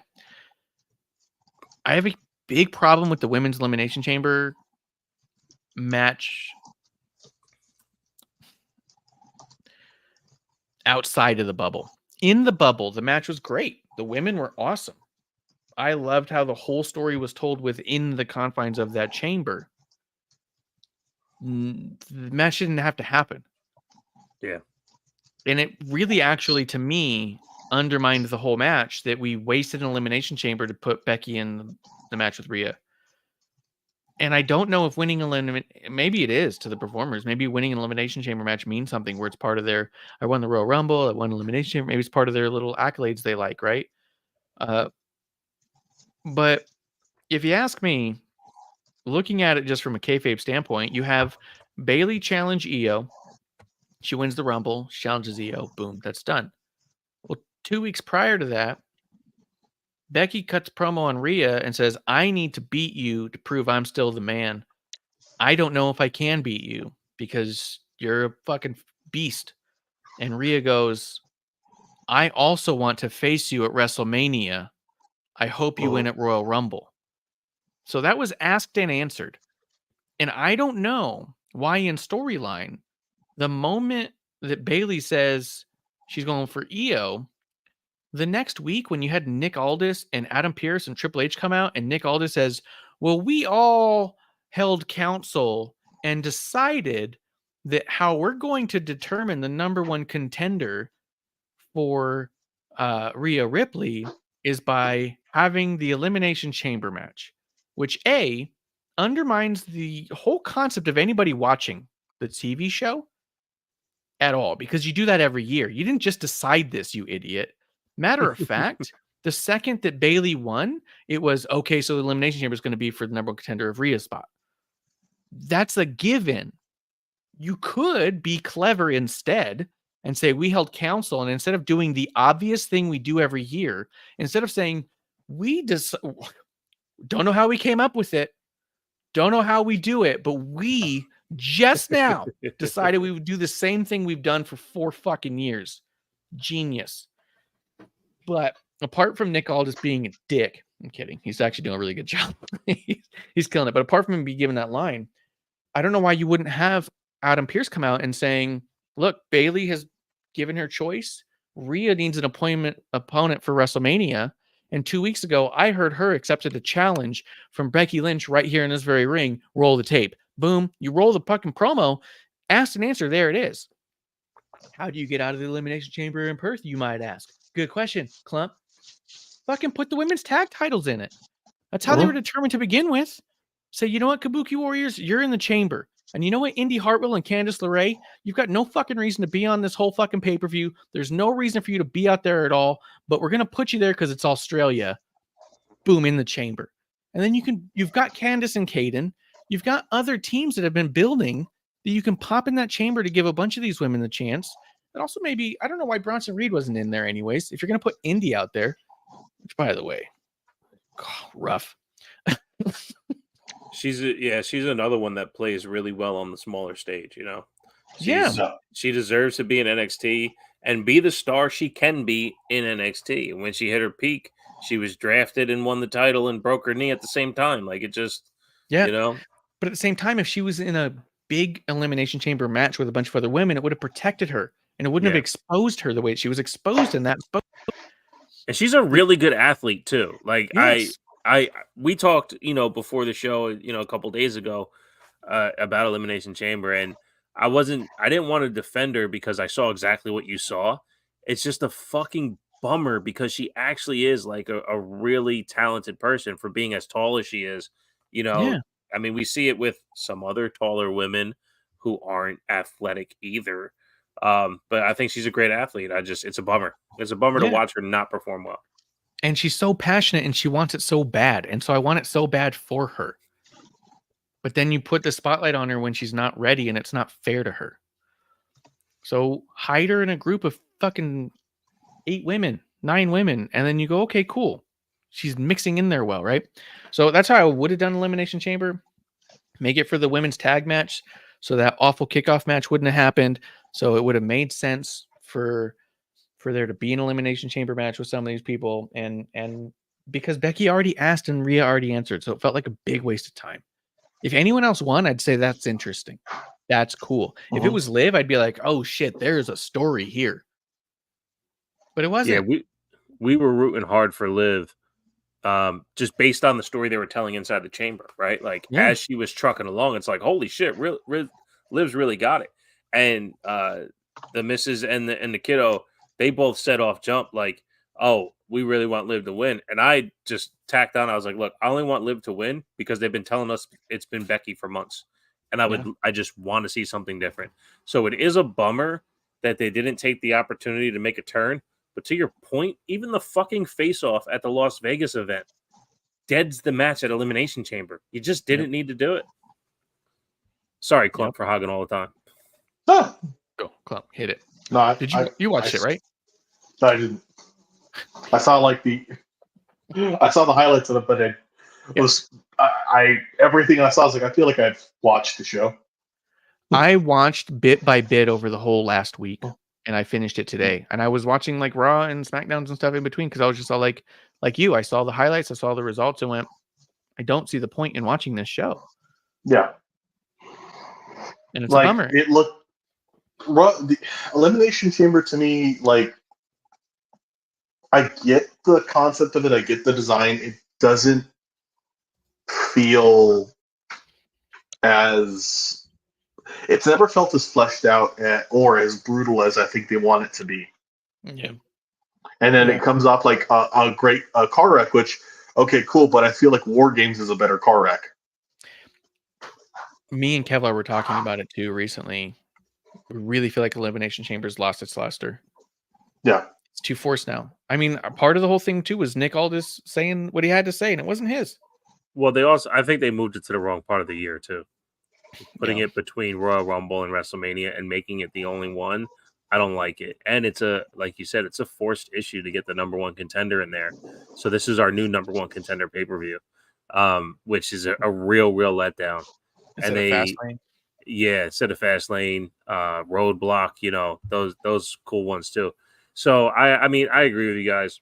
My biggest takeaway from watching it, it's better than people are shitting on it, but I agree with you. These glorified shows that, in the end result, there's no title changes, there's no high drama. It's a bummer, but that's why I really enjoyed the men's elimination chamber match, because they decided to take that opportunity to tell other stories heading into WrestleMania season. Logan Paul and Randy Orton, AJ Styles and LA Knight. When Randy Orton came through for the RKO, I forgot who he hit it on, legit off screen out of nowhere. But then he gets up and Logan Paul hits him with a fucking haymaker out of nowhere. Like these setups that they do with their camera work, and again, shit on AEW, why I hate their production is because they don't hide these things to add to the drama on TV. They wide pan and go, look, this guy just cut himself. Look at his bleeding face. Isn't that drama? Where in this match, I was jumping all over the place like, holy shit, where is this going? And it's a fair point. It went to the obvious place, right? It went to Drew getting his opportunity. So, I like the pay-per-view from that aspect, that it had, some story building into WrestleMania. We see where we're going. But I do have two questions. One, is Logan Paul just fucking incredible taking that spear through the fucking plate glass or through the, the chamber when he doesn't have to? But two, I love your ladder match idea, which immediately bummed me out about Logan Paul having these goat matches. All he wrestles is goats, right? Like, can we get something out of Logan Paul while he's doing this? Or is this just gratuitous for him? I get goat matches, that's it. Yeah, I don't know.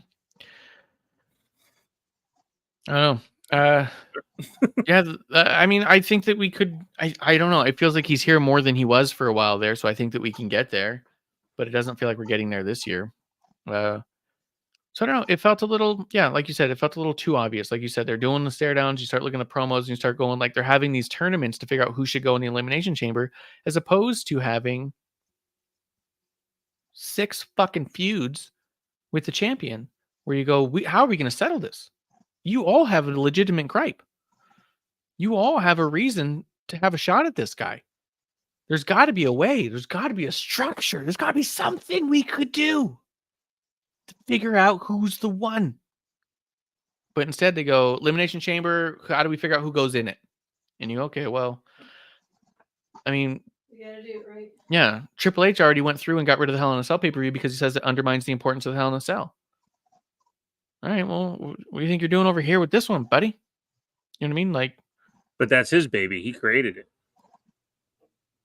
I thought Jericho created all wrestling matches. No, Jericho was just the last member to go through the dungeon and create the Money in the Bank match. But he also created Elimination Chamber. Oh. According to him. Well, he also came up with 316, right? Or that was Vince Russo who took credit for that. Oh, yeah. So true. Funny. So good. Did you see Hogan came out and said recently that Hollywood, after No Holds Barred, Hollywood wanted him to be the next John Wayne, but he said, nah, guys, I think I'm going to go back to wrestling. It's my passion. It's my love. That's amazing.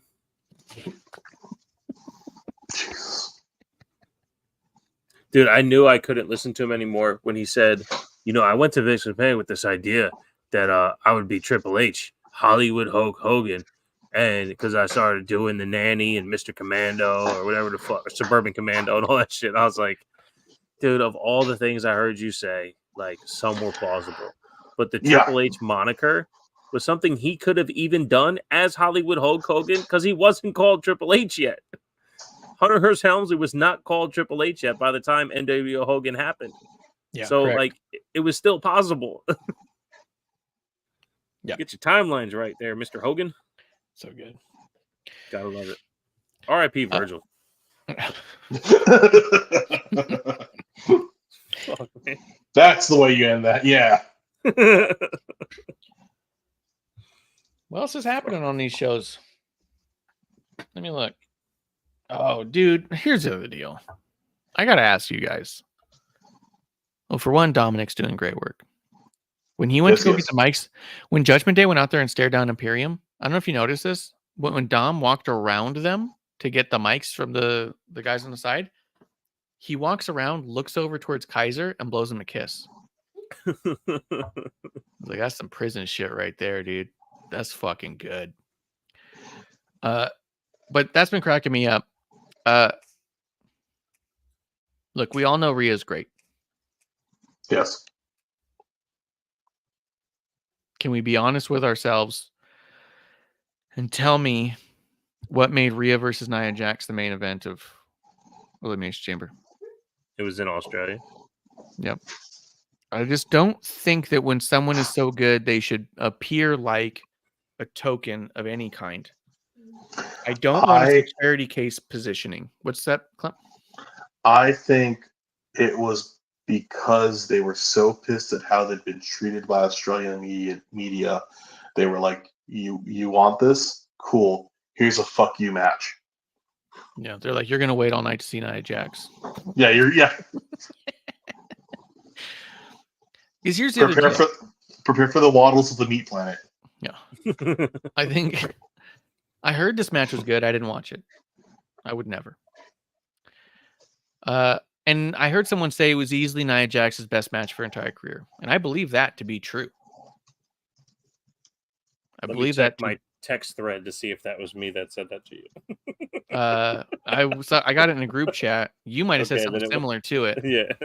It was easily Nia Jax's best match that she's ever had. And I believe that there's no way that's not true. However, I've not seen a mediocre Nia Jax match, let alone a great one to begin with. So any match of hers that's even good is great for Nia Jax. This also tells me that Rhea Ripley's capable of carrying Nia Jax, which is a lot to carry, through an entire match, which is a long time. So Rhea's got the athleticism. Let's say Rhea's best match this year, theoretically. Outside of this match, what was the last great Rhea Ripley match? It's hard to think of it because she's been so attached to the Judgment Day stuff, and that's a criticism I've thrown out before. Is she is so good in Judgment Day? She is so good at doing these things, but they're putting too much on her. Could you even name what matches she's had since WrestleMania? Nope. Do you remember any of them? She had Ivy Nile and Alpha Academy chick, Maxine Dupree. I forgot about that one. I was thinking of the Zoe Stark one because I remember both. Yeah. I remember both of them. I'm gonna let you finish your point, but Zoe Stark and Ivy Nile both on commentary. They said, "Don't know how she got this match, but it's this spunky upstart's chance to really make a name for herself." And you go, "Okay, you're already telling me that you think it's bullshit too." Yeah. Yeah, and that's kind of just been the vibe. You're right. I mean, she's been the placeholder for the division while the division builds underneath her. The problem is they're doing more tags on Raw anyway, so they're not really building a division underneath her. I was just thinking back to SummerSlam. I was there. I don't remember her being on the card. I don't think she was. And if she was, she didn't have a match that I remember. And I fucking love Rhea Ripley. Like, she is legit probably my favorite wrestler in WWE right now. Like, if I can watch anyone be great, I want it to be her, right? Like, we watch Roman and Becky are my two favorites, and they kind of always will be. But I don't need to watch them be great anymore. You know what I mean? I want to watch Rhea be great and do great shit. And that opportunity is not there. Was that the... Oh, yeah. This is the one in Detroit? Yeah. She wasn't on the card, right? No, she was not on the card. So your Raw Women's Champion wasn't at a Big Four pay-per-view with a match. That says everything you need to know about Rhea's year as a champion. And we got to call it what it is, right? She's one of the most beloved characters in WWE, period. What happened on Monday? Dom introduced her to a earthquake's worth of booze. Dom is out there with the microphone in his hand. And the second the music hits, it turns to cheers. That is fucking character greatness. Yes. Character greatness. But we are wrestling fans and we're old as fuck. So when it comes down to it, we don't just need fucking pops. We don't need sing-alongs with Seth Rollins. We need it to translate in the ring as well. And as much as I love her, there's a whole lot left to be desired. I mean, on top of that, do you remember all those great Rhea promos? It's all swag. It's all cachet. Yeah. And which goes a long fucking way, obviously. And it's not nothing. It's definitely not nothing. But I'm a little nervous that this is where she's at while lacking in some pretty important areas. I just don't want there to be some sort of rug falling out from underneath her or a big downfall of Rhea. I don't want Becky to have to carry this whole fucking thing. I think the match is going to be great. Yeah. I think Becky can carry this whole thing. I've seen people speculate about ways you can get Rhea out of Judgment Day at some point, because obviously she's the babyface in a heel faction. And I think that there's a lot you could do there too, but she struggles when she's alone on the mic. And she struggles hard when she's alone on the mic. She needs help and she needs people around her. And I don't know if it's just she's so big so fast she's a little startled by it, which would make sense. Yeah. But this is it, dude. You're the top. You're it. You know what I mean? And you are it. And it's the problem is this: it's not going to take a lot for someone to knock her down. It's the opposite of Becky. Yeah, but what? But who could? Who could? Tiffany. Tiffany's already better at all those things. Not with that fucking her one note promos. It's not going to get her far, and she's so rattled without the pitter pat of her cadence in the speeches. I agree with all the other stuff, the microphone stuff, and this is how I feel about her. In real life, she's not Tiffy time, right? I think in real life, she is a completely different person. It was funny with the Fallon Henley stuff. My first thought was, what if Tiffany was the one actually that grew up shoveling horse shit? Because that's how her character makes me feel, that she didn't grow up in the glitz and the glam and the pretty and all that stuff. And she's putting on this persona that lacks authenticity. So when she's trying to do that on the microphone, I don't feel it at all. Yeah. Everything else about her is fucking amazing. She is the 100% perfect version of Charlotte that they've been dying for. Mm-hmm. And nobody wants to talk about it. Even when I bring that shit up online or talk to friends on the side, they're like, nah, man, Charlotte's way better than this. What are you looking at? The fucking moonsault is picture perfect and lands on the fucking opponents. Yeah. It's fucking, and everything else she does in the ring looks amazing. I'm a huge fan, but that promo is so subpar to everything else. Dude, it is not subpar to everything else that's happening on that show. When you look at other people's promos and stuff. To her. She could do better, but she can grow into it. And what I'm saying is Rhea can't. Rhea is straddled with a shitty catchphrase. Yeah. Mommy is always on top, is always forced, and never makes sense where she puts it. She doesn't know how to use it to get in and out of stuff. She tries to figure out how she can get it in there. How does it fit? How does it work? I mean, she's into pegging, obviously, so she can make it fit. She'll get it in, but it's not gonna be comfortable. That's mommy's always behind. Mommy on top means something completely different, bro. I don't think so. You can fold someone in half and peg them. Clump, can you clarify? Yeah, dude. Yeah. You just got to be adventurous and flexible. Yeah, I've seen his drawings. Yeah. When at the press conference, though, when Becky said, "And the man will turn mommy into a bottom," huge pop at my house. Loved every second of it.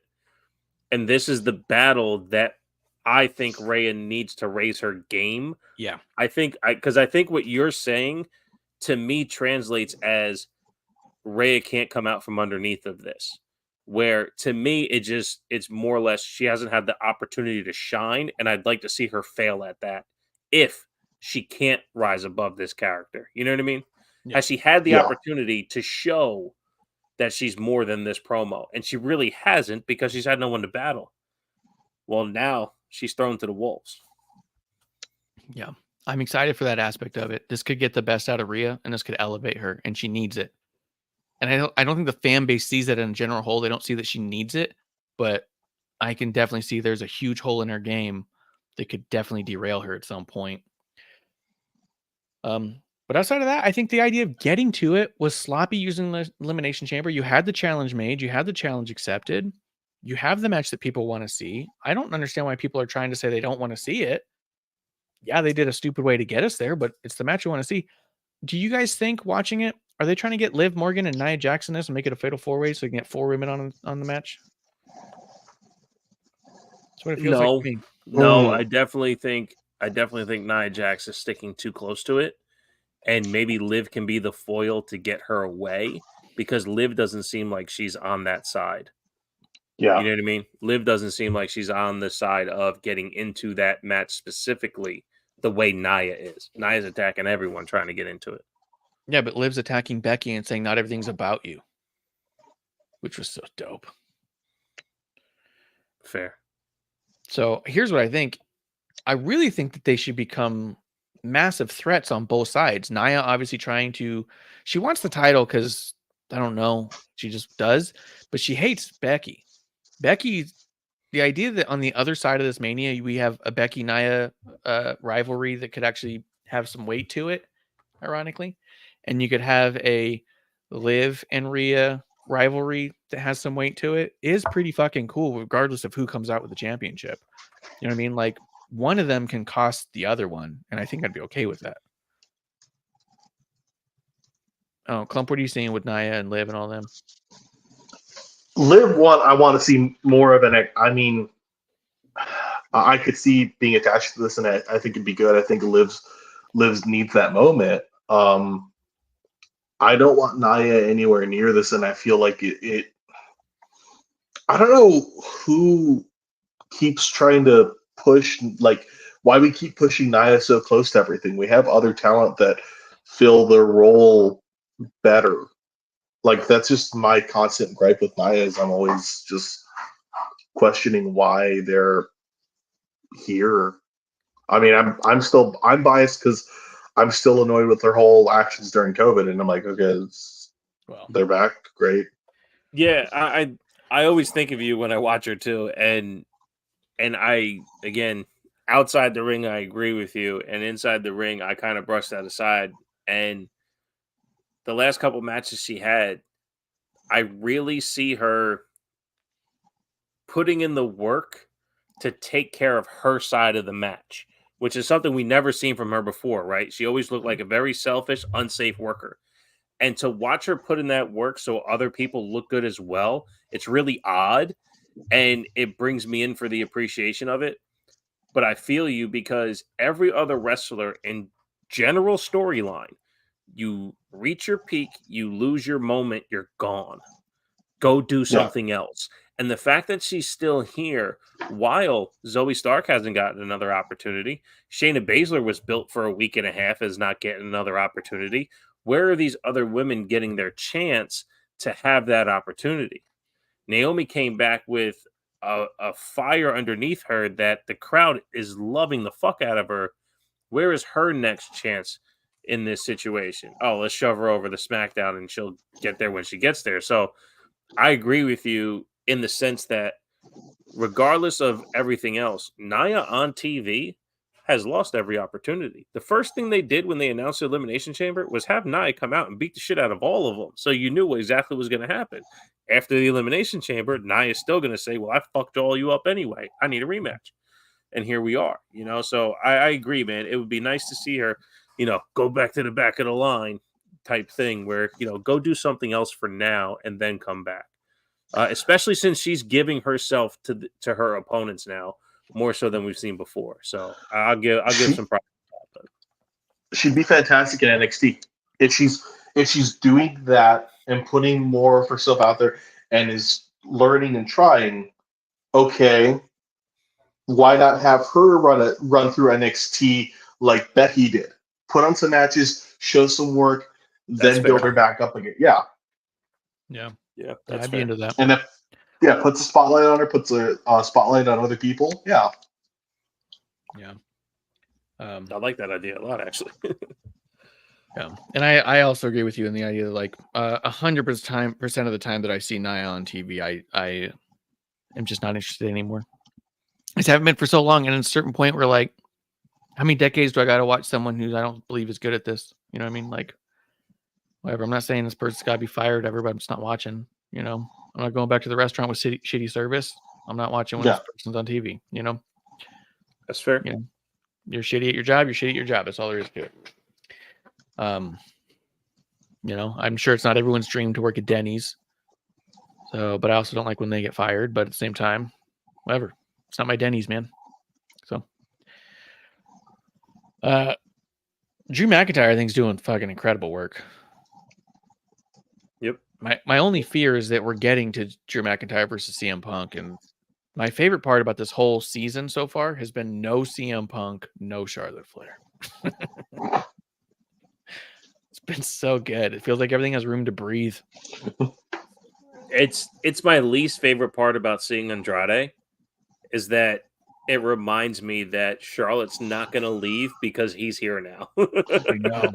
Just like a presence just like eking out over. He even said, yeah, go ahead, sorry. Every time you see him just in the corner, you see her. I'm coming back, motherfuckers. How the fucking Bray puppets used to be in that back corner so people were doing promos. You see like Charlotte like fucking half her face in the light. Oh god. No.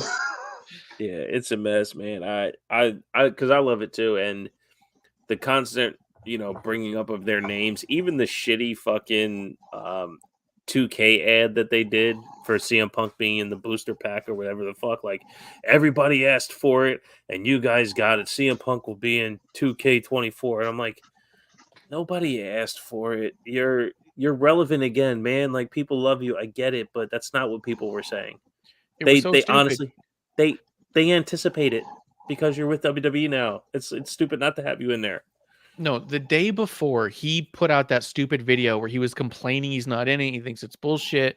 There's something fucking wrong with this, the X, Y, and Z. He puts out a fucking whiny ass little video. And then the next day it's you asked for it, you got it. And you're like, oh, a 24-hour turnaround for a downloadable pack and a model? Like, no. They've been like, what the fuck? Like, why cut a stupid lame promo on top of it? It's so stupid that they had to cut and paste his video to the promo they already had made because his video didn't go with the 2K promo that was on Raw. Yep. So dumb. Raquel's back, which is cool. She didn't look quite as crisp as I like, so I'm glad that she's back. Hopefully she can get some more reps, do good. Fucking New Day. They're just so fucking good, dude. They're just so good. And I think that they're still underrated. Yep. I love that they can change their characters, change their appearance, change their working style. I love that about a team. It's crazy to say that they are so underrated, given that all three of them have achieved so much together and as individuals. With the exception of Woods getting a world title, they've done fucking everything. But you still feel like, yeah, but I could see more of them. I could see them doing more, and I'd love to see that. Yeah. Well, they're the opposite of John Cena, right? If John Cena won the title right now, you go, oh, another title for Cena. But if the New Day wins their 11th tag team championship, you're not going to go, oh, they're going to fucking win again. No, it's going to be believable because their character work, their promos, their in-ring style, it's so obvious how good they are. And when they lose, the promo is always, we came up short. Their ability to win in all facets. Yeah, absolutely, man. I would love to see them win, fucking 5-6 more tag team titles just because the story makes sense. It writes itself, Yeah. Dude, It does. And I'm wondering if what we're getting to, there's a Roman problem, right? But I think we got a whole lot of things that can fix that when you have something so dominant. But there's a Gunther problem. Because also, he's a villain, but we all like him winning all the time, you know? Yeah. But at some He's point, so we've got to good. move on so he can move He's on. fucking great. Yeah. He's so Yeah, fucking good. absolutely. But it would be kind of a good moment for Woods. I don't think Woods has ever had the IC title, has he? I don't know. No, I don't think so. Yeah, I don't know if USA, he was- right? In his first run, did he win the US title? Or he's had no singles title, just King I of the thought Ring? he's had no I don't- singles title. Yeah, I don't think he's had a singles title at all. I think both. Yeah, no, he's not. E and Kofi have, but he never have because they've joked about it on like the pod when they were doing the podcast. Yeah. Gotcha. And I remember when he had a shot, I think it might have been against Gunther once. There was that promo he did in the back where he's all like, I don't know what's next for me. He's like, this was it. This was I've never, even the whole time I've been here, I've never been given an opportunity at a title. And I just fucked it up, you know? So like him and Chad Gable are the only two I feel that are poised to take that title off Gunther, and they feel like miles away from it. Yeah. I don't know. I am interested. I'm having a lot of fun getting to Mania, and even the stuff that I feel like drags is also fine because I feel like it's getting somewhere, which is nice with this like sort of storytelling they're doing now. But some stuff like we've talked about before, Bishop. Sometimes you take 4 weeks to tell a story, but sometimes there's a 4-week story to be told. And I think a lot during this WrestleMania build, there's a few things that are taking a while to tell a story, and there's a number of things they're taking their time to tell the story. And you're like, all right. Yeah, it's going to be interesting to see what lays out. I mean, on the New Day Imperium of all, I'm kind of tired of my kid wishing for Big E to come back because it's tough. Every time it's on the scene and he sees 3 against 2, he wants that equalizer. And, you know, the pot from all of us is going to probably involve tears. You know, it just, the guy has done so many incredible things since he's been out. Shouts to his Our Heroes Rock thing. That Ruby Bridges movie was awesome. You know, he just I mean, it's things like that I've said even with Bray Wyatt when he got released. You know, if you leave, I'll always support you because you're that talented and creative. When I added to the Kickstarter, you know, like I gave him $5 because, you know, you're trying to do something aspirational with your creativity and platform that's positive in this world. Fuck yeah. You know, so like, you know, he's such a great person. Yeah. For him to come back and do what he loves and deserves, like, by all means, fucking do it. But it's, you know, it's a little too personal for adults, I guess, than children. So, you know, Big E's awesome, and we'd love to see him back if he can, you know. Yeah. Him being a part of that panel for the Las Vegas presser was a little too close to home, you know what I mean? It's like, it was also perfect. It was also like, do something. I know, but it was so close to home. It's like, dude, you're inches away from being able to step in a ring physically. Like, where I see you and where a ring could be, you're right in front of it. So can I just Photoshop you back up a little bit? You know what I mean? Go 30 rows that way into a ring. Fuck, man. You know, so. But we did donate to that too. I got a Rock t-shirt and everything, Heroes Rock shirt. So nice. But yeah, I mean, that's kind of where we're at with it. That's kind of where we're at with the road right now. I want to talk about a few of those things and just see where you guys are coming at it from, because a lot of it's been fun, and then stuff that I've been finding frustrating. But you know, it's all there. I did see you put out an episode about Mercedes Moné, and I knew exactly what it was going to be before I even heard it, because I was like, well, I know he's already feeling what I've been feeling, is that there is a huge start and stop with her, because as soon as they dropped that new video, and I even retweeted it because I was like, look, I'll help spread the word. I am here for the word. Fuck, let this one stick, man. Stick the landing. You know, like, it's feel like there's, I mean, and people keep talking about it. It's coming up. It's a couple weeks away, and this is the biggest signing. This could be a massive signing. And if she goes to AEW, it is probably a very expensive signing. Yeah. Probably monetarily very big. But but it feels like a company that isn't listening. However, I do feel like the way she, which is funny, you saw it as a drawback, and I saw it as her only saving grace if she goes to AEW, is the way that she talks on herself and pushes her ego.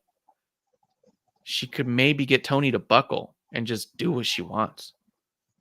And that could be good for the women's division, because I do think she wants what's best for the women's division as long as she's on top, but she wants a pool of people to be on top of. Like she came up. No, it's a fair argument from that aspect. But then how much leash is too much leash? You know what I mean? How much could he give her before it starts turning into well, I'm just better than all these people kind of thing? You know what I mean? Like one superstar. Does that matter in AEW? From a quality of work standpoint, it absolutely does. That was one of my biggest complaints about if she went to AEW. Terrible Wrestling Takes podcast, episode 151, Mercedes Monet. That if she goes, great, but how many stories can she tell? How many athletes can go there to have really good matches? How many opportunities will they have to make some transcendent stuff that she could have done over these last 2 years? And she's absolutely fumbled that ball. So yes, I agree with you to get the free reign and the ability to get more on TV, but who does that benefit besides the one person that was able to do it? Saraya did it when she first got there, and how far did that fall? Incredibly fast. Saraya's not good, and Right. she's not creative. But in WWE, she was damn near transcendent. Her ability to promo and wrestle. She was the transition from divas to non-divas era. She was the diva, or she was the wrestler within the divas era who was able to cut promos and actually wrestle to get the women that we have now. But now you have someone who can low. Well, that's part of it, but the ability to grasp the transition into actual wrestlers for women instead of showing tits and ass all the time and telling, lesbian storylines. That was a Paige thing to help the transition. So I'm not saying, and maybe I'm biased too because she helped bring me back into wrestling, but to say that her talent is capped at WWE style storytelling is not a diss. It's just to say that not all free reign is good reign. No, not all necessarily. freedom is good freedom. But I do think, by and large, everything that Mercedes has done after Sasha has been well done. There's been injuries and shit that has derailed her, where everything that Saraya has done post Paige has been poorly done. What I'm saying is that the industry passed Paige by, and it passed her by fast. She was the top for a reason, and then a bunch of women who suddenly looked up and said, we can do that, and then the ones who were going to excel did, and they just flew by her. The thing is one of those women who flew by her happened to be Sasha. And so she also became trash on the microphone. She used to have phenomenal promos, and now she just tells unhinged stories that make no sense. But which one? Paige. Okay, because I'd argue both a little bit weird on the mic right now. Well, right now, but again, there was always something with Sasha on WWE TV that was like, man, she's got everything, but she could just learn the promo. And then she goes out and becomes Mercedes and has the worst promos of all time. But Paige, I thought in WWE was an incredible promo. And then everything outside of WWE without that script or structure is just not good. Yeah. Yeah. I mean, I could be good in that. I think that, like I said, I think that Mercedes, there's a reason she was one of the 4 horsewomen. You know what I mean? It was a group of women who wanted to make things better for the women. And I think that AEW desperately needs that and they need somebody with gravitas and weight to make it happen, because Tony's just not listening to who he's got. Because it's not been tried and true so far. Everyone who's got has been taking advantage of him, and it shows. And if you can get somebody with a little bit of weight and a little bit of to rein it in, but at the same time, the locker room's gonna have to listen too. And if the women down there don't like a new woman coming in, they could kick her out just the same, and maybe nothing. So I don't know if it is a huge signing. I don't know if it is massive. I think it could shift things, but I don't know for how long that'll even last. What do you think, Clump? What do you think about Sasha going to AEW? it's like being the tallest person in AEW. I know. They've shown like time and again, they really, it's like, you can say that their men's division at times has been good. They've had things that have been decent. Their women's division has like consistently struggled. For every bright spot, there's just been like time and again. And I like a lot of the talent, or at least the idea of their talent, but it's like it's so ham-fisted in how it's handled. Yeah, exactly. I just think that it'd be nice if she got there and threw her weight around and they listened and she helped elevate these women. Yeah. You know, even if she helped elevate them enough to where they started getting good enough for AEW to start scooping them up. But there's a reason why they're not scooping up a bunch of these women. Yeah, there's a reason that that's where they're hemorrhaging talent. There's a reason that's where that they've lost people like Jay Cargill and stuff. They have money, but it's how they're handling talent. Yeah. Yeah. I did think it was funny. I saw someone online. I thought that Tony Khan would be having a conniption about losing Sean Spears to NXT. And I was like, dude, motherfucker doesn't even know if Sean Spears is still there. Like, but I just want to get you guys' take on that a little bit. Because, I don't think it's the worst thing, but, is what it is. And I definitely won't be watching either way, good or bad. Yeah. I'll be paying somewhat attention to it. I will keep an eye on her social medias. That's probably about it. So it's not for me anyways, but I hope she does well and I hope she elevates some of these women enough to where they can get out. Is there anything she can do that would make you say, she never needed to come back to WWE? No. I didn't think so. No, she's building her way back to WWE, or this was the peak of her career. Yeah. Because there's nothing AEW can do to give her a platform or a story that will be bigger than anything she did in WWE. They just don't have the capability. It's just not there. The biggest she will get, and you already know, is her versus Paige, her and Saraya. That story will be the biggest one. And that will be fleeting. It will be poorly done because Saraya can't hold her own. She can't hold her weight in that. I think there's a reason the two of them keep getting injured when they're in the ring together. They don't work together well. Yep. But they're going to, by golly, fucking prove it. They're going to get that one match. Go ahead, Clem. They're going to try their damnedest to build that into the story. Like, oh yeah, that's this person ended this person's career. I don't want to see that. Nope. Same. And I also don't want to see the amount of bumps where they're going to be holding their necks. So that's shaking her hands again. It's so fucking frustrating. Dude, it's again, like, fuck it, I'll say it. Like, when Paige did that, sick. I turned the TV off and never turned back into anything else she did in AEW except for a clip that would come up on Twitter. Like, I legit tuned in for her first match because I was excited to watch her wrestle again. And the very first move was to fake that you hurt your neck again. We spent years, we as in Paige fans, spent years caring about her neck because she was so important to us as fans that she mocked us. Yeah. Yeah. Oh, no, it's a shot at WWE and their medical team. No, the fans fucking care about you. And that's what you do? Fuck that. I'm out forever. So, yeah, I haven't watched one other thing she did. I don't even know if she's had another match since. I don't know. Don't even care. No. Well, and I'm sorry, I don't have much like support for AEW's medical team. Shit, something like that. I could see her. Yeah, keep going though. Like right. Because it was in WWE that the match ended at all. Yeah. Right. So, but all right, guys, I'm ready for last call. We'll be meeting up again at the dive bar. I just wanted to come hang with my drinking buddies, have a drink, talk some wrestling, catch up a little bit, bullshit on some things, and call it as we see it, right down the middle. Cool. Anybody want to shout out anything before we go? Anything going on? At TW Takes Podcast on Twitter, twtakes.podcast.com. I am Bishop. Thank you, Marsh, for having me on. Check out my podcast if you like it. Do all this shit you're supposed to do for all the other podcasts. That's it. Yep. You got Clump. You got a marsh filled with a clump. Dude, I thought we stopped talking about pigging.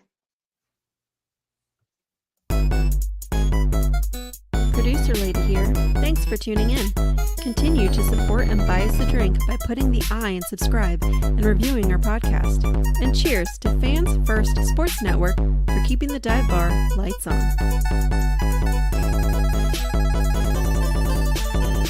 I would never have a drink with wrestling on the rocks.